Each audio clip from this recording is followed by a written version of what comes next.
My name is Isabella Rapaccioli. I'm a rising senior in the Law and Marketing Pathways at Alliance Academy for Innovation, and I was born and raised here, but my parents are immigrants from Nicaragua.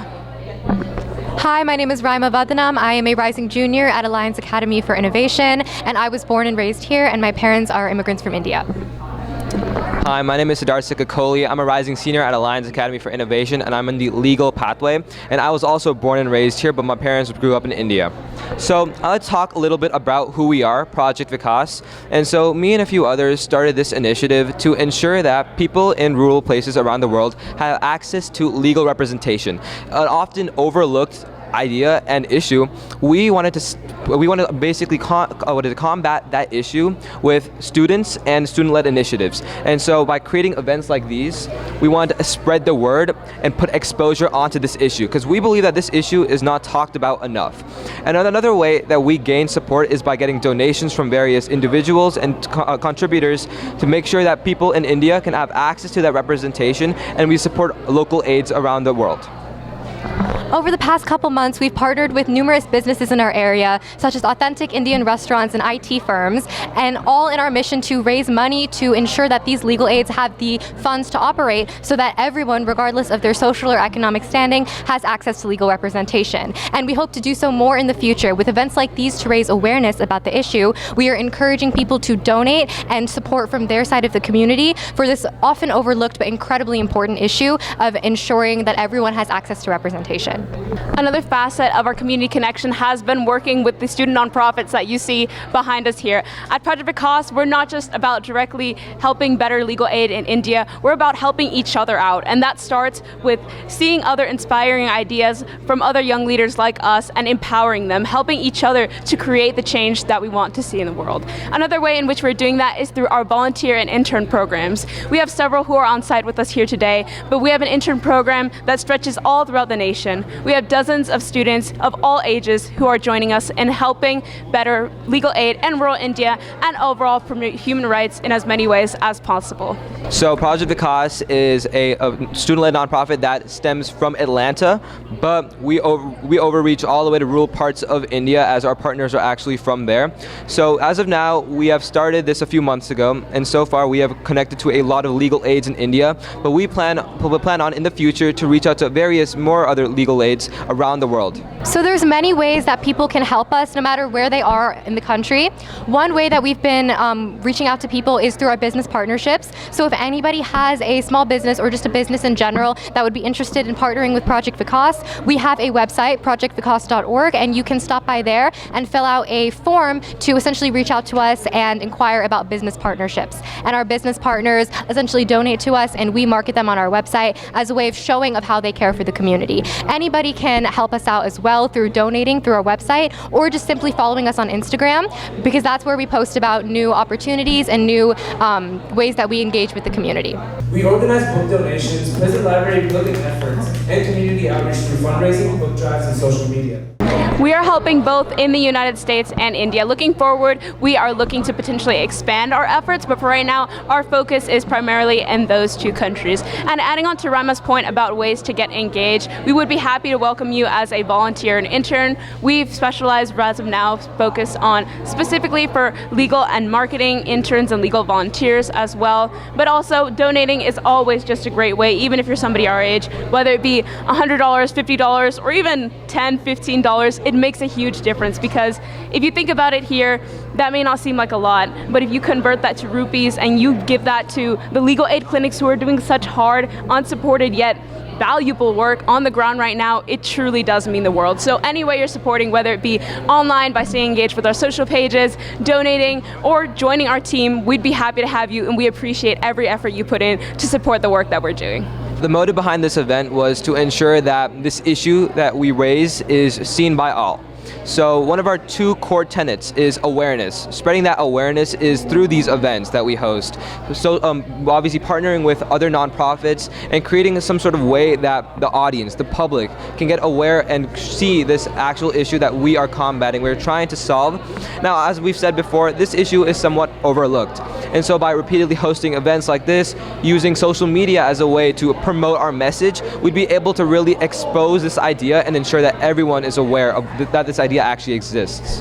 Why don't you tell us a little bit about your organization and some of the impact that you've been able to achieve in our community? Yeah, I'd love to. So our organization is called Future Lead. What we do is we realize that when we do education and when we go through the education system, it's so boring. Sitting in front of a presentation as someone talks for like an hour straight, it's tiring and it's not fun.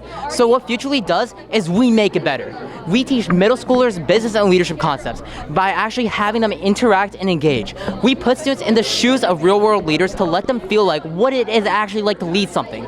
So we do this through collaboration, allowing them to lead discussions, and through many different things that, again, like I said, put them in the shoes of leaders. Because in the end, the best way to learn anything is through interaction and through actually doing something.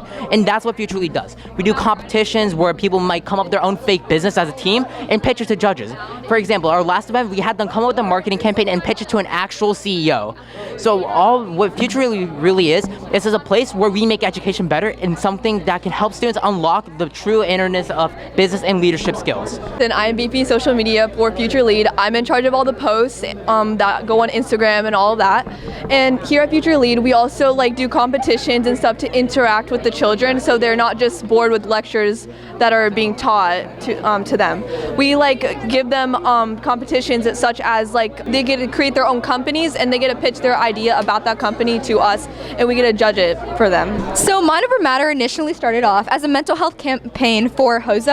We placed third state and third internationally, and what we're trying to do is gain donations for mental so that we can offer free therapy for those who can't afford it, as well as self-care packages for things like hospitals and nurseries. We're also partnered with very well-renowned nonprofits, Resilient Georgia. We have a blog post on their website. We also partnered with licensed therapists. She has her own company, and we're just partnering with her and trying to offer free therapy for those who can't afford it. At ILC and SLC, our job is to present. Our event was to present just a 7-minute presentation about what we did so far and our work. And then in that we showed our fundraisers, our events, and our workshops and how it impacted our community. And through that we got third place at SLC and third place internationally. This is our nonprofit Choices Transcend Limits, and we are based here in Georgia, and we specifically focus on raising awareness about substance abuse in general, specifically among our high schools. So as you can see, there has been a staggered 800% of fentanyl crisis within Georgia just itself. So we are focusing to help educate, empower, and embed change through advocacy through our club. And we started this club way back in June. And we haven't done much, but we have already planned collaborations with Forsyth County Drug Awareness Council, and we are planning collaborations with Northside Hospital and so on. Substance abuse is really important to deal with right now, especially while you're still young, because everyone knows the percentage of teens who abuse substances, those people later go on to abuse them later in life, and a lot of fatalities end up with younger people with a history of substance abuse.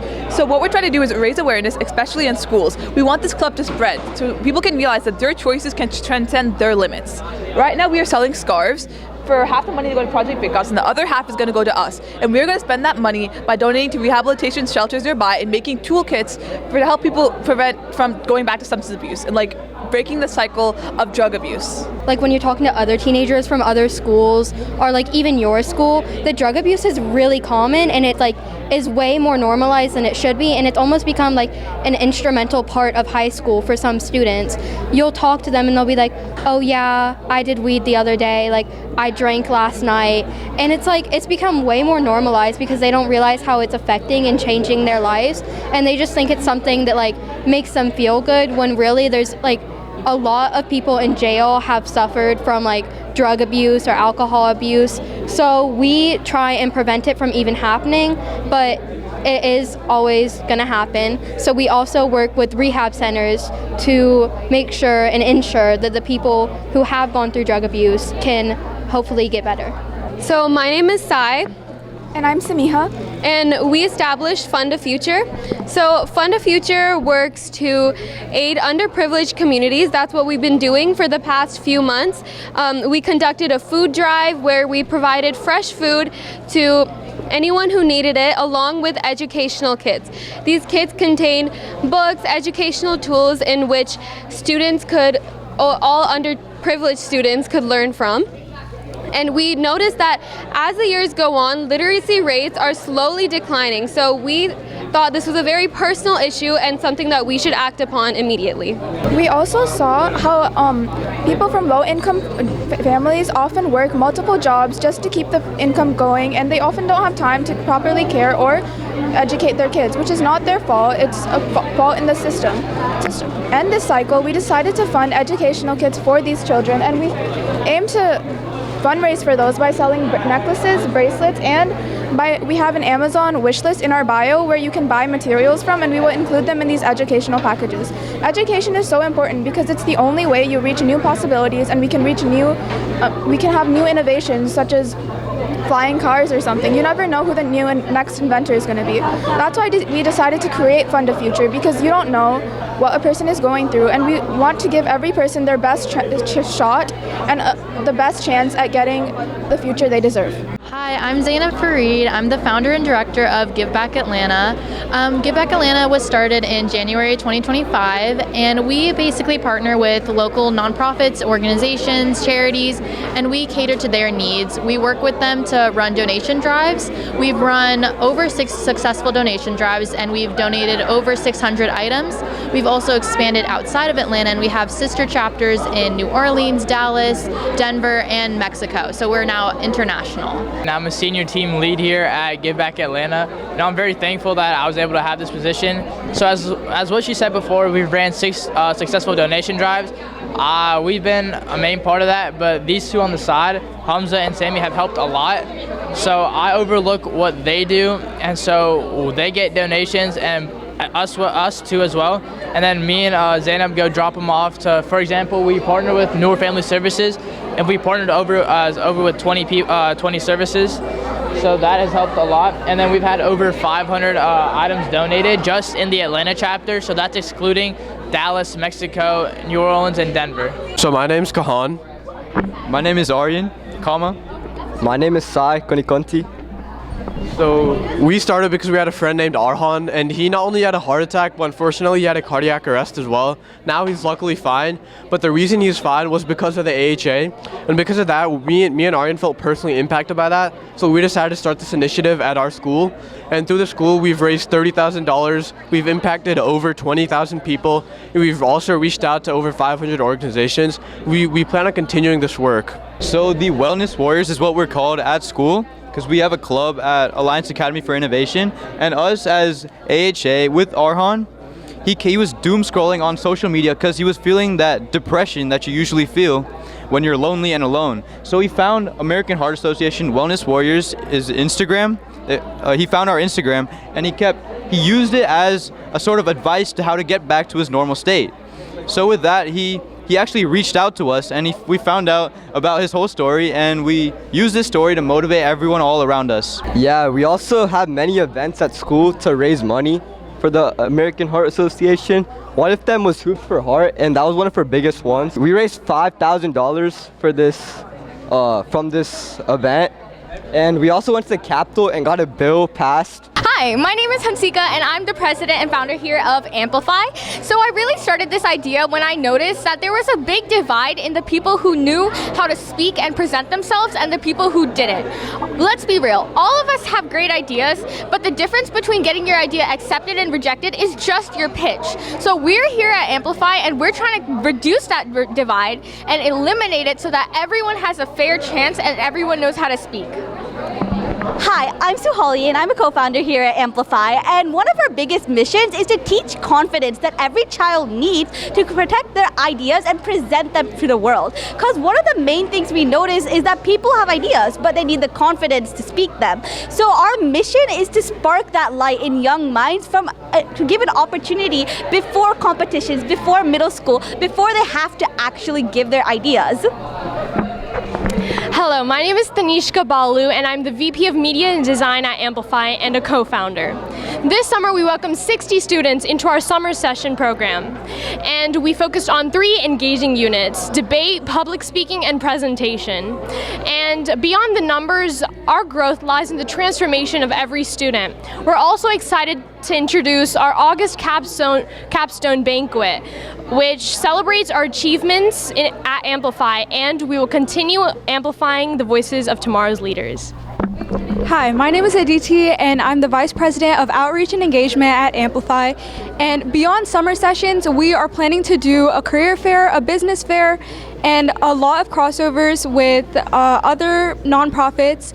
And we also plan on giving out internships and volunteer positions to anyone who's interested. Thank you. Thanks to all of our sponsors, thanks to everyone, all the nonprofits that came, showed their support, was able to donate everything that just went towards this wonderful cause of all the money going to India, helping inequality, things like that. We just really want to say a brief thank you to that. Yeah, and I'm sure you guys watched the beginning of this video where we introduced all of our nonprofits. We really want to thank them for coming out to us, because without them, this event would not be possible. So a big shout out to them. They allowed our networking event to happen, and they did a great job presenting, I'm sure, as you guys all watched. And I'm going to hand it off to Nevish to close off. Since this is our first event, we're still learning, adapting, and improving, like I said there. So we're going to have many more events in the future, and I'm glad we finished our first event, networking as much as we could. So yeah, that's all I have to And say. once again, to anyone who sees this and who wants to work with us, you can go to our website, vikasproject.org. Projectvikas.org. You can check us up on LinkedIn, TikTok, Instagram, all of that. Please feel free to donate. Please feel free to work with us. That'd be amazing.